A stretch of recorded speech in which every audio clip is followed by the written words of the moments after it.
identifying himself as John the Elder, he sets down in the last book in our Bible the visions he says he received on the island of Patmos in the Aegean Sea.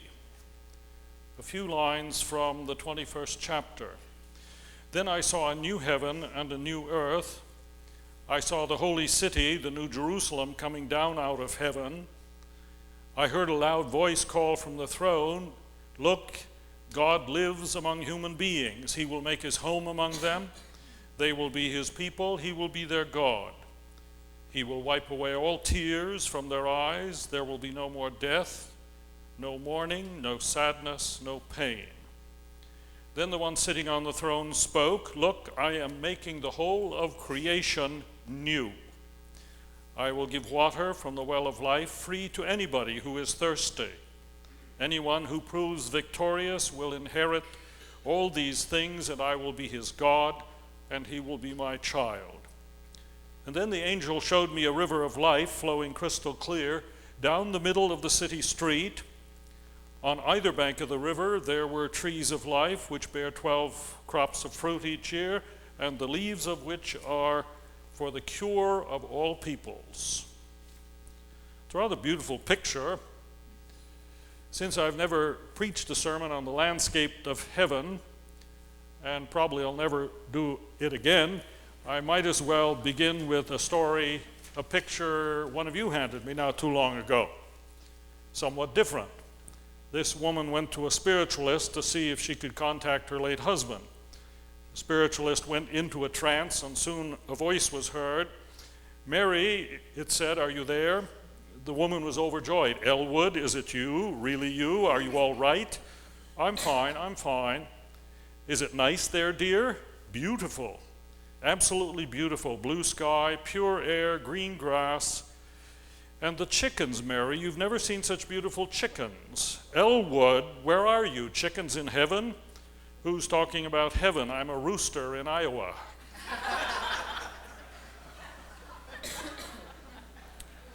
Now, not only do I enjoy telling the story, but I do it for a purpose, because except for the chickens, it's truer to the biblical picture than most of our fantasies about heaven. You know, the fleecy cloud, angels, wings, harps, all that bit. For example, the cartoons of heaven that appear in the New Yorker with such strange frequency.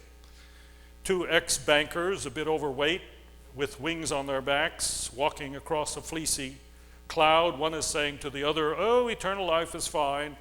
What I really like is getting to wear flip-flops all the time." But Iowa's better, because when this old story talks about life beyond this one, it talks about a better version of God's good creation, the one we're enjoying this morning. So we pray week by week, "Thy kingdom come," where? On earth. The biblical faith centers in a very few convictions that we're challenged to accept, to trust. A loving, personal God created everything good. That's number one. Number two, human beings and some other mysterious forces have messed it up. Number three, human history is the story of God's work to recreate it, especially through Jesus and his people. These are kind of axioms, if you remember from geometry. You have to take them at the very outset if you wish to move anywhere else. Now, as I say, these are the fundamental certainties of our faith. It's what the biblical story is all about, and we trust these, or nothing else about this faith really makes much sense. If these are in doubt, then nothing else that I'm going to say this morning will make much sense to you either.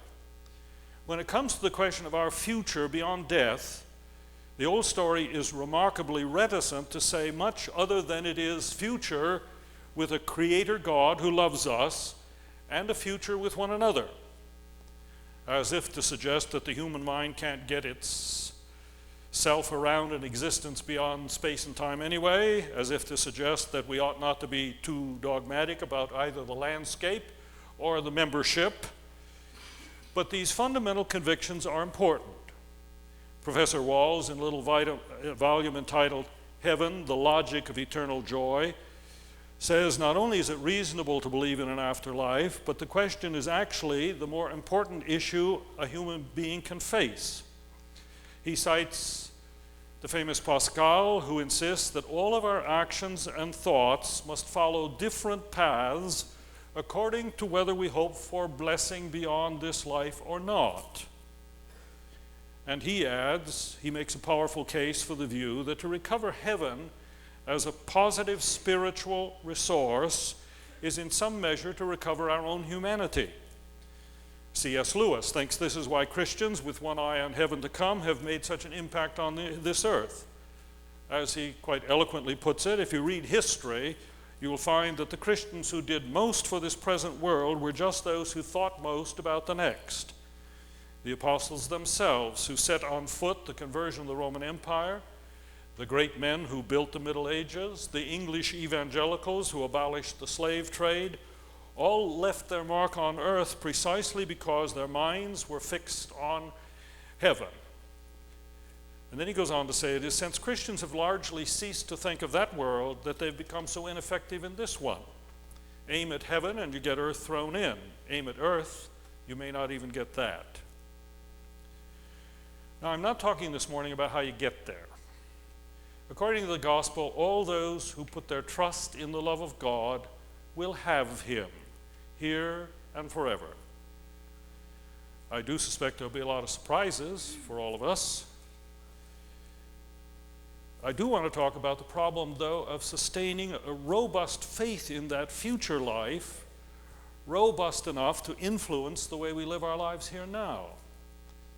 For many, a future beyond death no longer impacts on the way they see our present world or feel about themselves or relate to one another. So I want to talk about that possibility this morning. These fundamental convictions do, in fact, say that there is continuity between this life and the life to come. And so they do provide a jumping off place for what I would call inspired imaginations. Of course, modern culture tends to belittle imagination as the source of any real knowledge, just flights of fancy, just wishful thinking. It's not always been the case. In George Bernard's play, St. Joan, Captain Roberts is interrogating the young Joan of Arc. He's particularly disdainful about the voices she claims to hear, the voices of St. Catherine and St. Margaret, who instruct her in the name of God to raise the siege of Orleans. Contemptuously, Captain Robert dismisses the possibility that these could be voices from God. On the contrary, he says, they're just your imagination.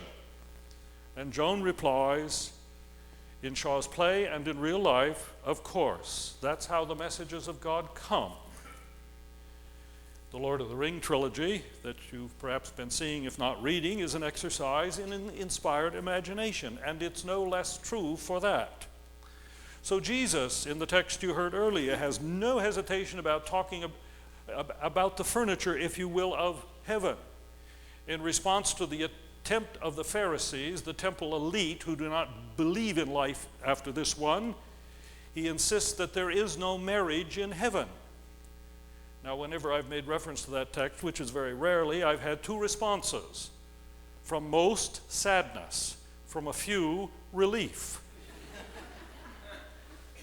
He goes on to say, we will be like the angels, which is to say, we will be independent beings with personhood who can continue loving relationships in that world. We just won't have kids. And that may be a relief to some people as well. And so John on Patmos feels free to draw a picture of our future that is quite concrete, tangible almost. And I think this kind of picturing is increasingly important in our time, where the possibility of life beyond this one for so many has become so vague, so slippery, without any power. Annie Dillard, the popular writer, comments, could it be that our lack of faith is a cowering cowardice born of a massive failure of imagination? I know if creation had been left up to me, I'm sure I wouldn't have had the imagination or courage to do more than shape a single reasonably sized atom, smooth as a snowball, and let it go at that. In the first place, if a loving God created this world and pronounced it all good, then we have every right to imagine that any world beyond this one will be very much like this one, delivered of pains and perils and sadness and dying. Then I saw a new heaven and a new earth. I saw a new Jerusalem, and God will wipe away all tears. Look, I am making the whole creation new. So I suppose what I'm saying is this: if you want to imagine what your future may well be, look around you when you walk out of this church this morning. Perhaps you, like I, have found yourself in the midst of a glorious spring day. I hope we get to do that again in a while. The warmth of a breeze brushing your face, and life in all its beauty literally bursting all around you, and then an almost melancholy feeling at the thought that one day you'll have to leave all this behind. But what if this is the kind of setting that a loving Creator wills for His children, not only here, but hereafter? What if glory like this is what we have ahead of us, always? John's vision of the future is not that of a radically different place. It's a vision of this good creation renewed by a God who loves it. So there is continuity. And if we take that seriously, ought it not also to enhance our attitude toward this glorious, mysterious creation we have around us even now, a creation of which God has made us stewards, caretakers, how we treat it, how we share with Him in its renewal even now, make it a foretaste of the world to come where there will be less tears and crying. I think it's rather silly to hope for a renewed creation beyond this one if we beat up on the old one so badly, treating it as ours to exploit as we see fit, so often despoiling the work of God's hand. Note that John's vision is of a city of all things, but quite unlike the oft inhuman steel and concrete jungles that we throw up and call cities. Much more a garden city with a river running through it lined with trees for feasting and healing. To believe in a future for God's incredible creation ought to grant us a little different way of looking at the one we have at hand, like that of Pablo Casals, great cellist, great man of God. When I awake in the morning, I go immediately outside, and everywhere I find God. In the smallest and in the largest things, I see Him in colors and designs and forms. What is God but this world in which we live, alive with His life? What is music but God's presence? What is every human being but a miracle of God? The world is a miracle that only God could make. Think of how 2 grains of sand, none of them are alike, how there's not one nose or one voice like another, how among billions and billions of living and non-living things in the universe, no two are exactly alike. Who but God could do that? And then he concludes, interestingly, God will be present to His creation forever, and nothing can take that away from us. And again, if we're very much a part of that good creation, it ought to enhance our attitude toward ourselves, and even and especially our physical beings. Unlike the Greeks, who thought that the body was a nuisance, a temporary prison of arthritis and pain, John on Patmos cannot imagine any life for us that does not have bodily existence. Not fleshly existence. He's not dumb. He knows what happens to mortal flesh when the blood is drained out of it. But for John and Paul and Jesus, body means more than cells and corpuscles. It means form and identity, which makes for personhood, unique form and identity created by God. And as we imagine ourselves, therefore, as new creations beyond this life, as real and more so than we are here, it might help renew and enhance our attitude toward our minds and bodies even now. Question: do our young people see their bodies as a marvelous creation and gift of God to be used for His purposes here and now? Is it not true that contemporary culture treats the human body as just an object to be used and abused for our amusement according to our own inclinations, rather than a precious gift and mystery from God? The scientists begin to talk of mystery in the face of our physical life. One writes, can you imagine that 6 feet of DNA coiled into a single cell summons an adult human being into existence, whose cells then proceed to make tens of thousands of miles of DNA an hour? Incredible. Yet we believe him, don't we? Another one says the other day that scientists have found a gene for shyness. Then he adds, they would have found it years ago, but it was hiding behind a couple of other genes. But seriously, dare we risk the thought that there's no connection between our relationship with God and our relationship with our bodies, which he has lovingly created? And finally, if the kingdom we pray for, if the world beyond this one is very much like this incredible creation without scars, and if we enjoy it as whole beings with form and identity, very much as we do now, this really ought to change our attitude toward one another. Ever imagine that the people you meet and get to know and learn to love and walk with over the years may be forever?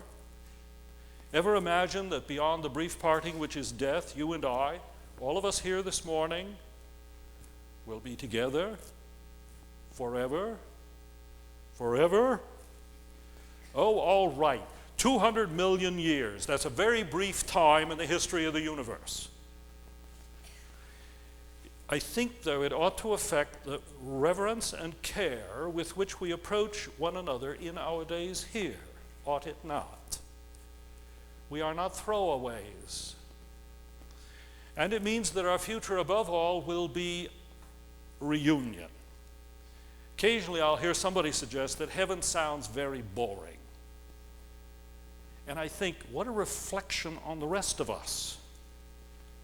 How could life with all the greats and the quiet unsung, the variety of human stories and persons, how could that ever be boring?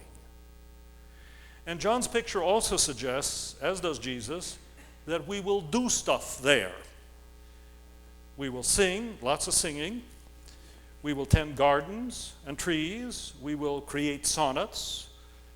I even suspect there'll be something like bridge and golf for some of you.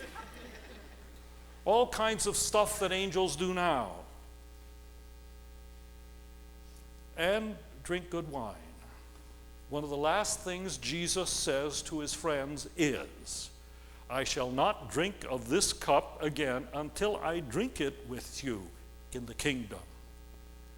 How's that for a concrete future to look forward to? Or should I say liquid future? Imagine that. But I love the way the late Cardinal Bernardin imagined the world to come for him. In his last little volume called The Gift of Peace, commend it to you, he pens these words, as I write these final words, my heart is filled with joy. I'm at peace. It's the first day of November and fall is giving way to winter. Soon the trees will lose the vibrant colors of their leaves and snow will cover the ground. The earth will shut down and people will race to and from their destinations bundled up for warmth. Chicago winters are harsh. It's a time of dying. But we know that spring will soon come with all its new life and wonder. And it's quite clear to me that I will not be alive in that spring. But I will soon experience new life in a different way. Although I do not know what to expect in the afterlife, I do know that just as God has called me to serve him to the best of my ability throughout my life on this earth, he is now calling me again home. Many people have asked me to tell them about heaven and the afterlife, and I sometimes smile at the request because I don't know anything more than they know. Yet when one young man asked if I looked forward to being united with God and all those who've gone before me, I made a connection in my mind to something I said earlier in this book. The first time I traveled with my mother and sister to my parents' homeland of Tonadico di Primero in northern Italy, I felt as if I had been there before. After years of looking through my mother's photo albums, I knew the mountains, the land, the houses, the people. And as soon as we entered the valley, I said, "My God, I know this place. I'm home." Somehow, I think crossing from this life to life eternal will be similar. I will say, "My God, I know this place. I'm home."